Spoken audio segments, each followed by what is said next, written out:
back here on the show to continue talking about more stories, contract negotiations around the NFL, specifically now on Brandon Aiyuk and how his situation is sort of developing right now as I speak. We've seen a lot of antics, a lot of stories, stuff like that at hinting at where this could go. Aiyuk tweeting at Mike Tomlin, getting all the Steelers fans excited for a potential trade. The Steelers are in the market for a wide receiver.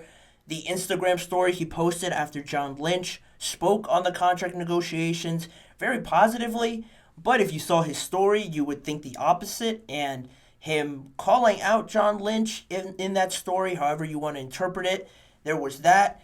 And now Aiyuk most recently went on the Nightcap Show podcast for Shannon Sharp and Chad Ochocinco. He was a guest on that show, and he went on there to talk about it.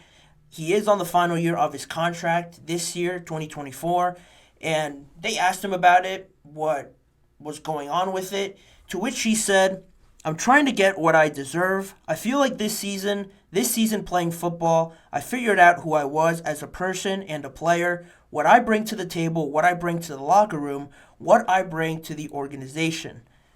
Very confidently said in the show. If you didn't see it, I recommend go watching it. It's a very entertaining show. This episode spoke a lot of how Brandon Aiyuk felt during his contract negotiations going on, and you do see the way he speaks of it, how you could agree with him, because if you saw any of the 49ers games last year, how he developed and grew throughout the season, all 17 weeks, and even in the playoffs, you saw how impactful he was, not only because of the production. He led the 49ers with 75 receptions. He had a career high of over 1,300 yards, 17.9 yards per catch, another season high or career high for him. And he had 7 touchdowns as well. He not only put up those numbers, which are very impressive for any receiver on any team. He would start on any team most likely, but he was pretty much healthy the whole season, and that's something I think a lot of people don't really value too highly. A lot of people just look at the stats and the production and stuff like that. The consistency is important in these statistical categories of production, but health and being always there for the team, always having Brock Purdy look over and know what he's going to get out of Brandon Aiyuk, that is just as important, I think, for any team, any successful team. And the 49ers have had that with Aiyuk, which is why you always see them in NFC Championship games, always making the playoffs, always having really that number 1 or number 2 seed, just coming off of a Super Bowl. That's the kind of stuff you need out there. Not throwing shade on Debo or McCaffrey or George Kittle, but if you compared all of them with Brandon Aiyuk's usually the one that's always out there compared to George Kittle, Debo, and McCaffrey, like I mentioned. All of them almost always pick up a knock here or there. It's not really too significant, but just comparing them to Aiyuk, he's always out there, so that's a positive. On the final year of his deal, like I mentioned, he is set to make $14 million. And if you compare that to Debo or really any wide receiver in the league, the kind of receivers that put up the kind of numbers that Aiyuk just did, Debo is set to make almost $24 million, which is the threshold right now for some of the best wide receivers. I would say 24 to 28 range, 20 to 28 range, I would probably say, for those top 15, top 10 receivers that I think Aiyuk falls into. You start getting above the 27s to 28, that's when you get into top 3, top 5 receivers in the NFL. Definitely, that's what Tyreek Hill makes, Devontae Adams makes, to name a few, Cooper Kupp. I don't think Brandon Aiyuk's there yet, but being paid $14 million next season isn't an indication of how much he brings to this team. So there's that. And I mentioned that because this financial salary cap issues with the 49ers and how this could really get a bit bigger now is because they've struck gold, obviously, with Brock Purdy and how low his contract situation is and how low his salary is, really. He will only be a $1 million cap hit next season on his rookie deal still. And their CEO, Jed York, has already said, I talked about it last week, how they know what they have in Brock Purdy. They're excited to have him on their team. They know he's going to cost a lot, but that's a good problem to have one of the top quarterbacks, young quarterbacks in the league. They're open to extending him. They don't seem hesitant to give him the sort of money that he might ask for, over $40 million per year. We don't know. That's next season, but you kind of presume that's the amount he'll want to ask for if he performs like he did last year. So you have a big contract coming up next season with Brock Purdy. Not to mention, as of right now, the 49ers are projected to be $24 million over the cap in 2025. So you have your quarterback. No one's arguing. If you had to make a decision, are you going to stick with a top quarterback or one of the top wide receivers on your team? Most, if not all people, are going to stick with the quarterback. So if it does come down to next season trying to re-sign Brandon Aiyuk when he'll be a free agent, or giving Brock Purdy this big deal if he performs like he did this season, Brandon Aiyuk's going to go regardless. So instead of losing him for basically nothing next season, getting one more year out of him, it will be important how that plays out with Purdy. And now it could be a consideration for the 49ers to try and get something done for Aiyuk. If things are going as stale and as negative, I guess, I don't want to say negative because John Lynch and Kyle Shanahan have been pretty adamant about it. Aiyuk hasn't really said it's been bad, but he hasn't said it's good either. So right now they're in a weird area, gray area, where nothing's really getting done. They're just talking, reportedly, according to Shanahan and John Lynch. You have to really start thinking and considering your options with Aiyuk.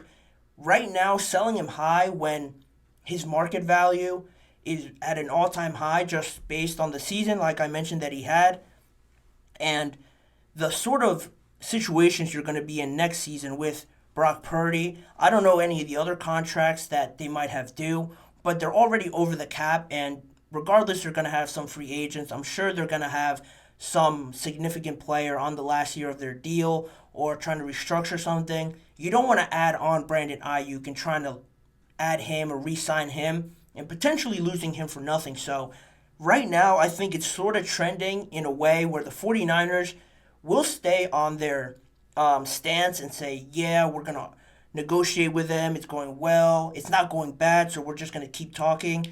They're going to go with that until, really, I think that it's getting closer to the draft, and we're going to maybe see a situation like A.J. Brown a few years ago with the Philadelphia Eagles. You know, he wanted a contract extension. They couldn't agree on anything. And the Titans really just decided, hey, we're not going to lose this all-world receiver for free. Let's trade him during the NFL draft to the Eagles. I'm pretty sure they got a second-round pick out of it and maybe something else. So if that's the get back compared to getting nothing for him, I think the 49ers are starting to trend that way. And it might be the ultimate solution to try and keep most of their players that they have on this roster.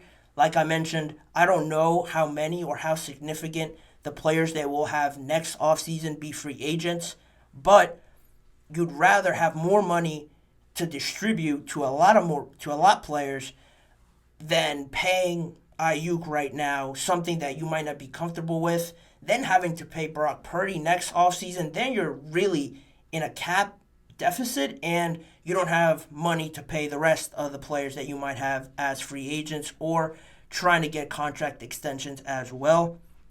And on that note, the longer this waits out, you have to think.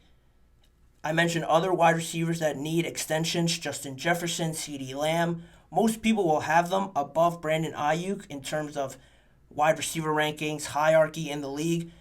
If they wait any longer, I don't know how much longer before Justin Jefferson gets a new deal or CeeDee Lamb gets a new deal, but they're very high quality players. The Cowboys and Vikings will want to get deals done with them. The longer the 49ers put this off and say they don't agree on a contract with Aiyuk until after Justin Jefferson gets a new contract, CeeDee Lamb gets a new contract, this is only going to raise the price even more by resetting the market, which Justin Jefferson has said he wants to do. Pushing that average salary per year past $30 million, it's only going to raise the price for Brandon Aiyuk even more, so they have to consider that. And the last thing I'll say is Mike Garafolo, again, reported on Friday, this past Friday, that both sides aren't really close to a new deal. You want to talk about circumstances of that. Will Brandon Aiyuk sit out? Will he play on the low wages that I mentioned before? I don't think he'll sit out, because if he sits out, the daily fine for missing training camp and preseason games is $40,000 for training camp and $784,000 a game check for preseason games. So, it's too expensive to sit out if you're Brandon Aiyuk at this point. I think the best situation for Brandon Aiyuk and the 49ers is trending in that we're going to see something gain more traction as we head into the NFL draft. The 49ers have a good chance right now of cashing in on Brandon Aiyuk at the draft for someone picking late, or someone past the 20s in the mid-round to try and get something for him. I would say second round, but if you could get something in the first day and get a first-round pick, or not have to rush on that second day to get a second-round pick at least for him, I think would work out better in the end for both parties if it went out that way. And, the 49ers have already lost Eric Armstead. Could this be one of the last years you see this core group of guys, the Aiyuks, the McCaffreys, the Debos, Bosa, George Kittle, really all together? Once and if they lose Aiyuk, it could start to trend a bit more negative, just because, like I mentioned, that salary cap situation they find themselves in. Brock Purdy getting a lot of money, how much more would that push them into a deficit? I don't want to predict it now, but it's something to watch going forward. Could this be one of the last years we see the 49ers with that same core group of guys that they've been able to hold on to for so long, be successful for so long? But much like the Buffalo Bills, those great teams have a window. I'm not saying it's closed. I'm not saying by any means it's closed or it's close to being closed, but it's just something to look at. Thinking about it, how this money thing plays out, potentially losing Aiyuk, trying to be lucky enough to replace him. It's a lot harder than it seems for these teams, so it's something to watch, something to keep an eye on. It's definitely, something's going to happen at the NFL draft. I'm already predicting that if this doesn't get any better, the NFL draft is where usually some of the biggest deals happen, and I wouldn't be surprised if Aiyuk is traded in the first day of the NFL draft. So watch that. Make sure, maybe he'll be drafted to one of your favorite teams out there. Who knows? But yeah, something interesting to monitor going now into the month of April. It's draft month, so things are just going to ramp up from here. It's talking about this show, ramping up this show. We're going to send it into the second break of the GSMC Chip Shot Football Podcast. A lot more to get into on today's episode. I'm going to bring you my power rankings for each conference after the break. A lot of surprises in there, a lot of expected rankings. Find out how I've ranked the AFC Conference and the NFC Conference coming up after this break. You're watching the GSMC Chip Shot Football Podcast.